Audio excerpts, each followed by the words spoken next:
Now let's install Red Hat Enterprise Linux on another Dell system. This box will allow us to boot from the CD-ROM and connect to the network and install across the wire. The default is to install or upgrade the system. This system currently has a different operating system on it, so we'll override it. But we'd like to pass in options as we've done already, including the location of a repository, in this case Red Hat Enterprise Linux 6, located on our Debian Apache server, as well as restrictions on resolution to 800 by 600 so that it fits within our display, and optionally IP addresses and related information such as netmask gateway, DNS, etc. Now we'll select the basic video driver option because otherwise the default for this system is to propel into 1280 by 1024 resolution, which is a bit large for our intents and purposes. So let's go ahead and tab to modify the basic video driver. This will use the VESA driver, which is an option that you can pass into the kernel to restrict the resolution. So we'll tack on our options, which include location of the repository on the Apache server at 101 in the Linux CBT subdirectory, EL6, miscellaneous, rel6. This is the directory that we recently set up as the installation source tree. Let's set the resolution to 800 by 600. This will work for this system as opposed to the other system where the memory limitation prevented the graphical installation from proceeding. This system has 2 gigs of memory, 4 times the memory, and as a consequence the graphical installer will work. So let's go ahead and set the IP address equal to 1 up from the server to 21. The same netmask, 24 bits. And the gateway is also the same, .1. And the DNS will also be the Debian box, 168.75.101. So these are the directives that we'll move forward with. We may optionally specify VNC here, which will start the listener as we've recently explored. But since we're going through a normal graphical installer, which is being performed locally, presuming you have access to the console of the system to perform this type of installation. So the presumption here is you're at the console, you have physical access, and you're passing in a few parameters controlling the repository as well as the resolution with which the installation is to be performed and the IP address, and to do it with the basic VESA driver. So let's move forward.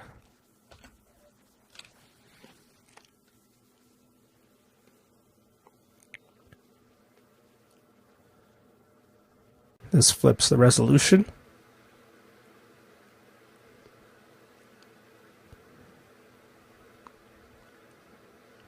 And this initial section is always in text, which allows us to determine whether or not we'd like to check the media. So let's skip it.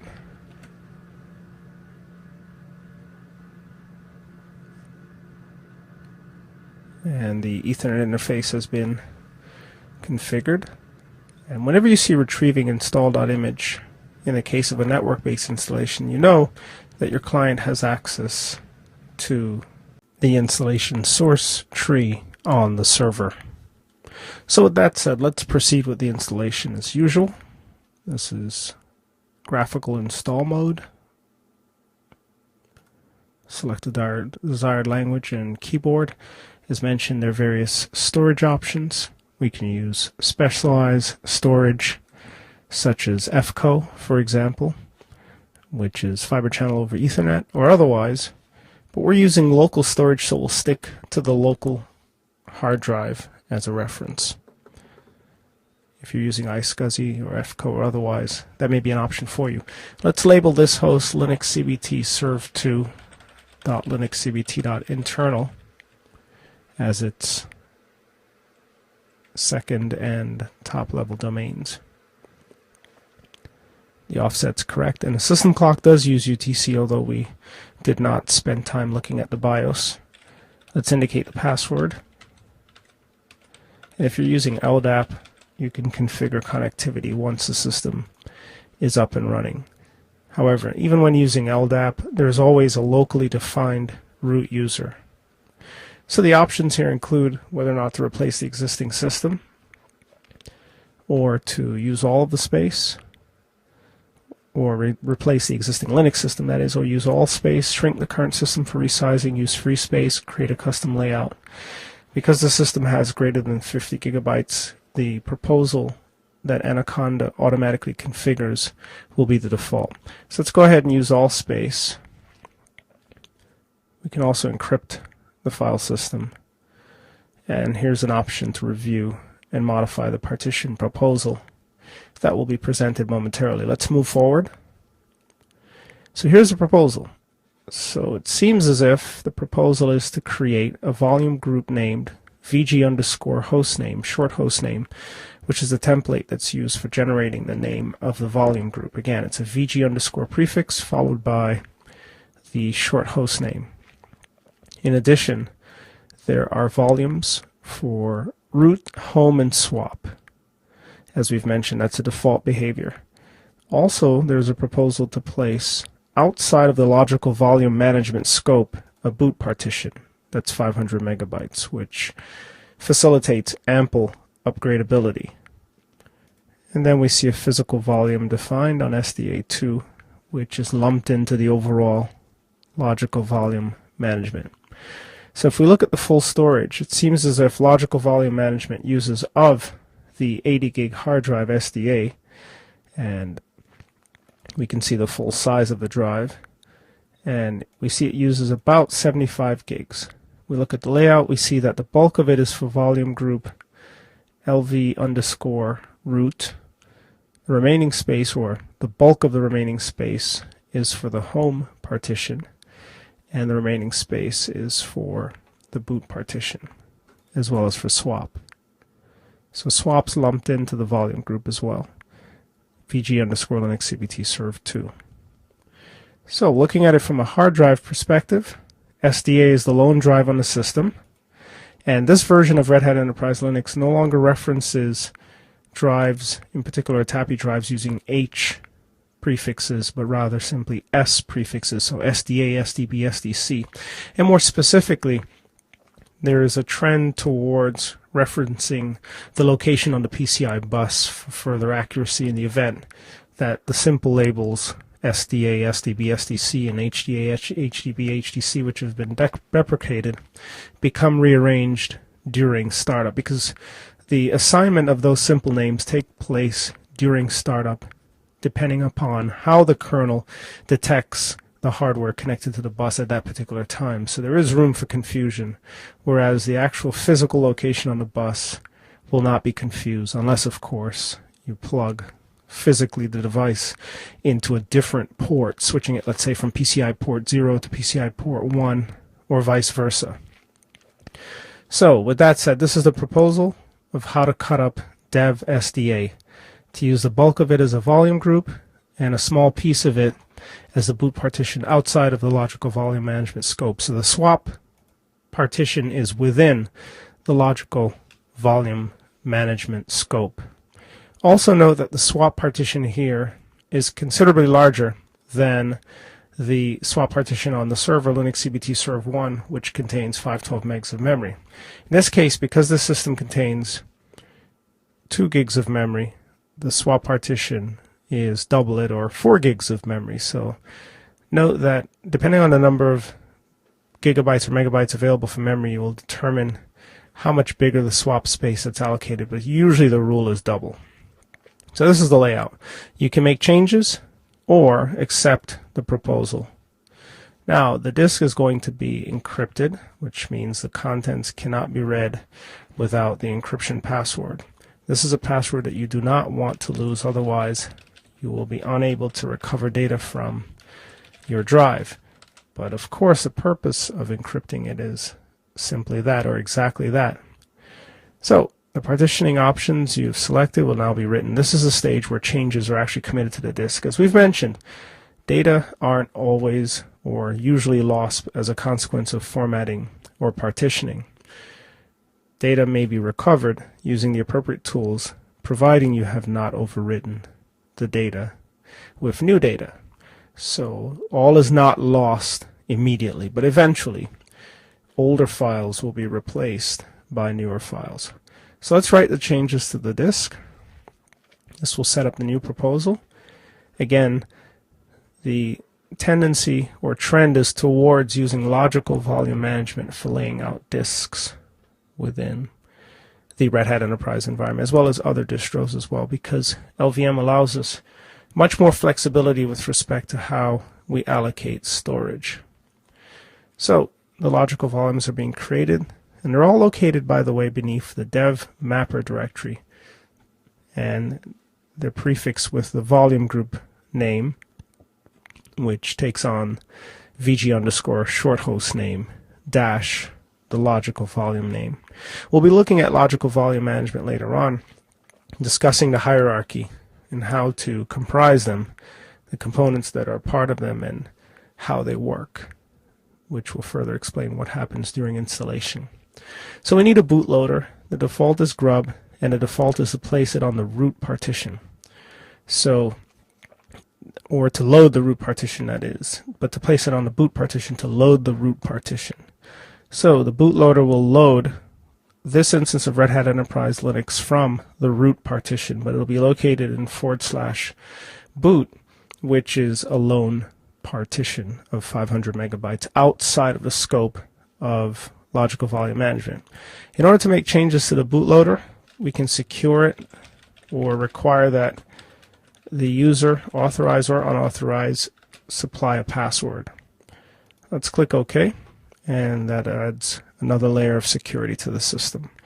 All these options, by the way, can be scripted using Kickstart. So let's click on Next. We could add another entry in the event that there's, let's say, another distro or another instance of Red Hat Enterprise Linux that needs to be loaded by this bootloader. So supposing we used free space, we could add, let's say, an older version, V5, or another version of 6 to boot the independent version. Sometimes it's a good idea to maintain a backup version of the OS on the same hard drive to help you recover in the event of catastrophic failure booting, but the rescue option on the boot CD provides us with enough of an environment with the appropriate drivers to be able to recover in the event of turmoil. So here are the categories that are available: basic, database, web server, virtual hosts, and so on, desktop, etc. So we can take any of these, doesn't matter. Let's go ahead and make it a web server for now. We can always alter it at some point. And if you'd like a desktop, you can. Now, the last time we didn't make changes during installation. Let's go ahead and click on Customize Now. And this is where we see the groups of packages that are available to us. So the base system includes these packages: base, basic installation, the shell, key services, etc. Console internet, debugging tools, directory client for talking to LDAP, for example, dial-up networking, no longer is important, fiber channel over Ethernet, not used in our case, various monitoring tools, InfiniBand in the case of clustering, and a number of other key items that are excluded by default but available in the event that we need them. Perl support is always important. If you use smart cards, then that's an option. And if you have an iSCSI SAN, then install the iSCSI storage client to be able to connect to it. And the servers category, your Red Hat Enterprise Linux box can perform as a wide variety of servers, including a Samba server sharing out its file system, a backup server, so you can back up other systems and this system, an LDAP server, email. The current SMTP choice is postfix as opposed to sendmail or exim, and that is what you'll be tasked with managing in the event that you turn your Red Hat Enterprise Linux box into an email server. In the older days, both sendmail and postfix were provided with a switch utility, but now the folks at Red Hat are defaulting to postfix for obvious reasons, including but not limited to ease of configuration, FTP, NFS, NIS, and other items. So these are categories of servers that may be installed at any time. sysadmin tools, etc., web services. We've elected to install this server as a web server, which is why the items are checked. And if you install databases, MySQL and Postgres are the ones that are available. The clients are auto-installed because other tools rely upon their presence, their library presence. However, depending on your needs, you may need to install one of the database servers or both of the database servers. Since they operate on different TCP ports, it's quite feasible for you to run them in concert. System management, these are protocols that are used to manage a system, including the ubiquitous SNMP. Virtualization, KVM is provided, as well as Zen, to help you virtualize other operating systems on your system in the event that you have enough resources and you'd like to share those resources. Desktop environment, if you'd like to have, for example, a minimal desktop that can also be used as a thin client, then you can pick the desktop. If you want a general purpose desktop, then this is an option as well, which gives you additional applications, which we'll see as they come up. And there are packages that are tied to each of these items. Graphical administration tools, these are tools that help you to administer your system. And if you go to optional packages, you'll see those items that are not selected as well as those that are selected. The important ones are installed. For example, notice that system config kickstart is not installed. This tells us that by default it won't be available, and if you go looking for it to help set up kickstart, as we will be doing, then you'll have to install it at that point. We could save ourselves the hassle by installing it now. There's a GUI tool for LVM, but Red Hat's moving away from their GUI tools for the management of some of these services. So it's best if you know how to administer them from the shell using the appropriate commands. Like, for example, in the case of LVM, the PV, LV, and VG command sets for creating the 3 tiers of LVM storage types. So these are the GUI tools that are available. General purpose desktop, if we go to optional packages, we see that the bulk of the packages are installed. Sans 3 packages, DV grab, for example. If you're capturing from a DV device, like a camcorder, then that may be something that's of interest to you. It's actually 37 of 49, so 12 are missing. And a number of other items. There are fonts you can turn on, and this is for rendering in a variety of languages, etc. So depending on the content you come across on the net will determine whether or not you need certain fonts. And again, the desktop related packages are ideal in the event that you plan to use your Red Hat Enterprise box as a desktop. In some cases that is ideal, for example for scientific workstations or engineering workstations. Then perhaps you should install all of the desktop items or install the desktop, the client version of Red Hat Enterprise Linux, which will by default include the desktop environment. Let's also turn on X Windows support. This will ensure that we have a GUI. Remote desktop client allows us to connect outbound to Windows systems and VNC systems using RDP and VNC respectively. And there's also the option to configure KDE for those of you who like the KDE desktop environment. Support for the input of international text, so characters not used by your default character set. This will give you that flexibility in the event that you're using a system to communicate with others in other languages. And a number of applications, internet browser for example.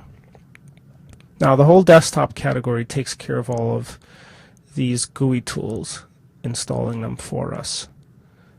Development items and various languages support. Install of course the languages that are important to you. So let's click on next and move forward. You get the sense that this section allows you to select from the main categories: base system, servers, web services, through languages. These categories can be manipulated once the server is up and running, non-issue. And typically that is probably the more ideal time to make those changes to your system. It's a good policy to install less initially and compound as necessary. Notice that the build this time will require just under 1150 packages, double our last effort.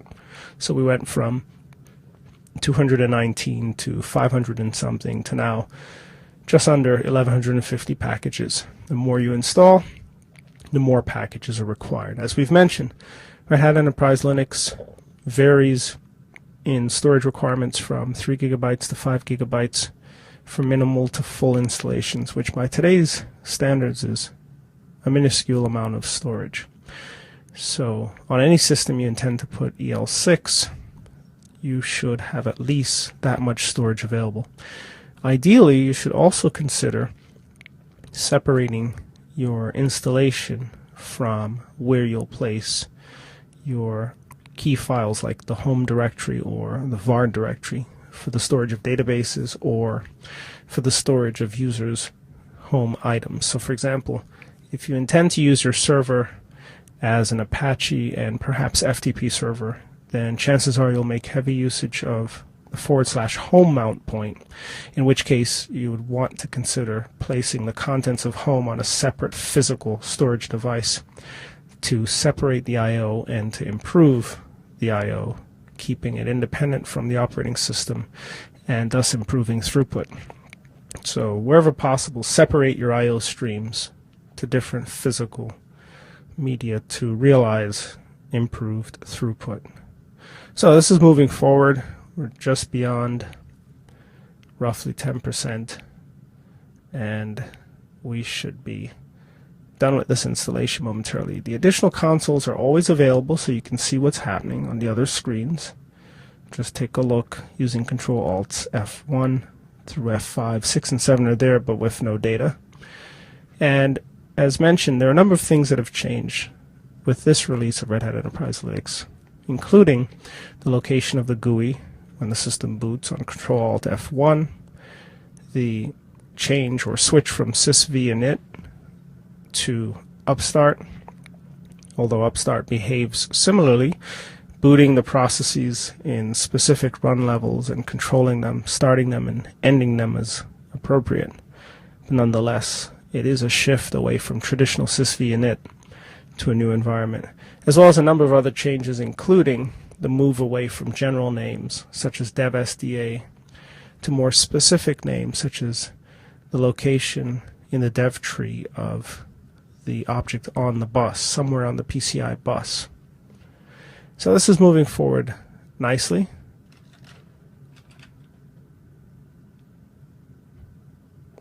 Let's time-elapse it so that we can pick it up at a later point. So our installation has been time-elapsed and it is almost completed, at which point we'll reboot and the system will come up for the first time after having clobbered the Windows OS that was on it. And just like with prior versions of Red Hat Enterprise Linux, this version will store a copy of the Kickstart config file in /root. That's the Anaconda KS CFG file, which can be used for subsequent Kickstart installations, which, for example, for similar hardware would save you a lot of time and hassle in the event that the installations are to be duplicated or mirrored. So you can always place that ks.cfg file or copy it to ks.cfg file on your network repository and reference it using the ks option during installation. So that would be, for example, ks is equal to the location, let's say http://192.168.75.101/linuxcvt/ks.cfg, which would contain the options necessary to drive the process. And of course, any options that are not present would cause the Anaconda installer to prompt you for input. So we've installed Red Hat Enterprise. Let's reboot.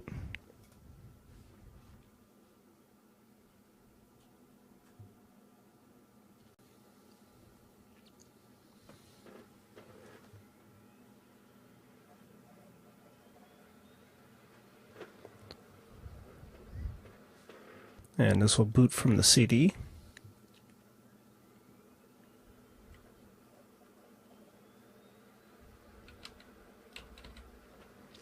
And if we select to boot from the local drive, we'll be presented quickly with the option to interrupt the process.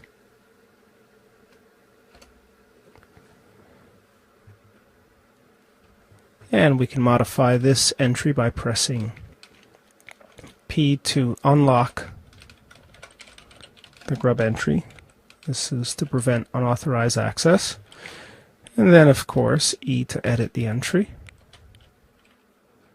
And this is the kernel option. If we edit this line,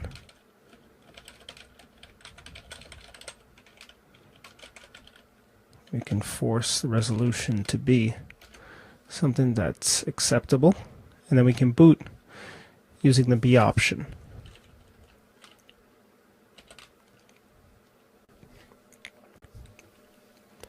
Now notice the security lock. This is because we've encrypted the hard drive. If we press escape, we're prompted for the password. If we don't specify the password, we're unable to boot the system.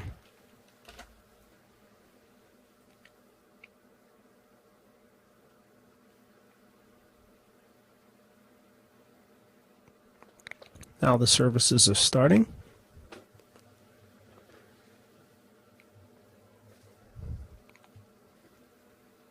And there's of course one caveat that every time you boot you'll have to supply the password to decrypt the contents of the hard drive, which means for remote configurations this may be less than ideal unless you have out-of-band access, perhaps via a DRAC card or some other means of connecting to the box outside of the console.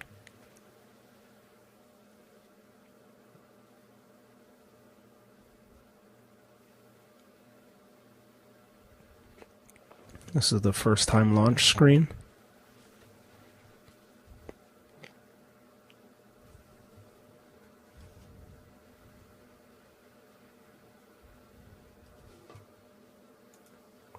Let's move forward. This is the license agreement. And this is an option to connect to the Red Hat network. This stage will skip it, but for production systems it absolutely makes sense to do so. And we'll tell it no thanks, I'll connect later. This is of course for patches, updates, so on and so forth. And we can create an ancillary user, Linux CBT.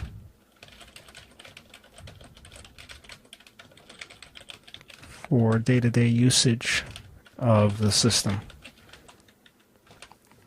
Here's the option to use network login. That allows us to configure LDAP. And if you need more control when creating the user, specifying home directory and so on, if you click on the Advanced button, this presents us with the User Manager application, which allows us to add the user and make changes that are non-standard. Otherwise, standard settings will be derived, such as placing the user in /home, /username. This checks the time with the appropriate offset from GMT. And this can be synchronized across the wire using NTP. Here is a default list of servers that will be consulted and configured in the ntp.conf configuration file. And this returns an error to configure kdump. That's not a problem. We can skip that. That should be cosmetic. And here's the startup screen. And now we have the option to log in. Of course, this is all of what we didn't see for the other installations. So to log in, we select the user, single click, then of course supply the user's password.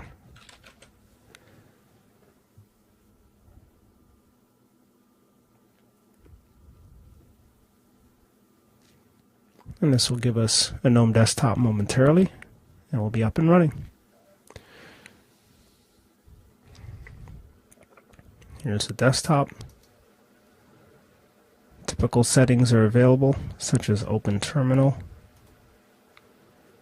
etc. So we're up. And of course, the other consoles are available.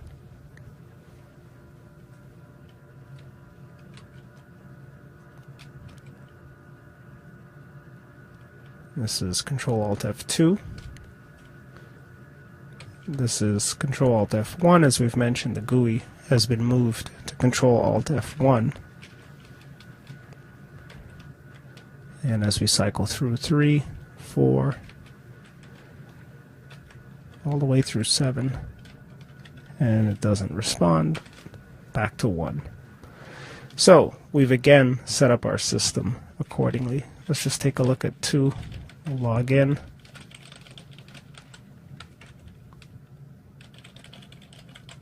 And a dump of the disk should show the configuration.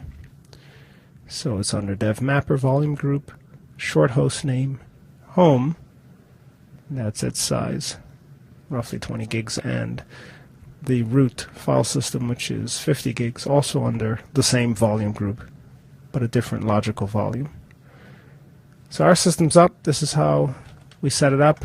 Insofar as the Kickstart config file is concerned, it's anaconda-ks.cfg, which contains the settings surrounding the current installation.